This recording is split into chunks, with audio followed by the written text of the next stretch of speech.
Hello বন্ধুরা, সকলকে জানাই আন্তরিক শুভেচ্ছা অভিনন্দন। আশা করি সকলেই ভালো আছেন।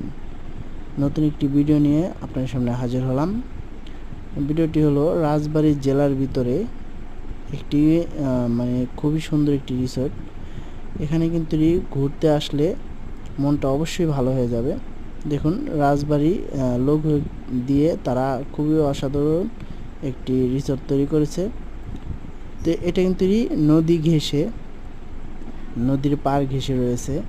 তো এখানে যদি আপনারা বিকেলবেলা আসেন তাহলে খুবই মজা পাবেন। এখানে রয়েছে নাগরদোলা, বাট আপনার চাইলে কিন্তু স্পিড বোটে ঘুরতে পারেন, নৌকাতে কিন্তু ঘুরতে পারেন, নদী ভ্রমণ করতে পারেন। তো এখানে গাড়ি পার্কিং করারও জায়গা রয়েছে, আপনার যে কোনো গাড়ি আনলেই এখানে পার্কিং করতে পারবেন। তো বন্ধুরা অবশ্যই আসবেন। আসলে পরে কিন্তু আরেকটা কথা, এখানে কিন্তু বিকেলবেলা আসলেই খুব মজা পাওয়া যায়। তো আপনার চেষ্টা করবেন বিকেলে আসার জন্য। বিকেলে আসলেই খুব সুন্দর একটি ভিউ পাবেন এবং যেই ঠান্ডা আবহাওয়া খুবই ভালো লাগে। অবশ্যই আসবেন। ভালো থাকবেন, সুস্থ থাকবেন। আল্লাহ হাফেজ।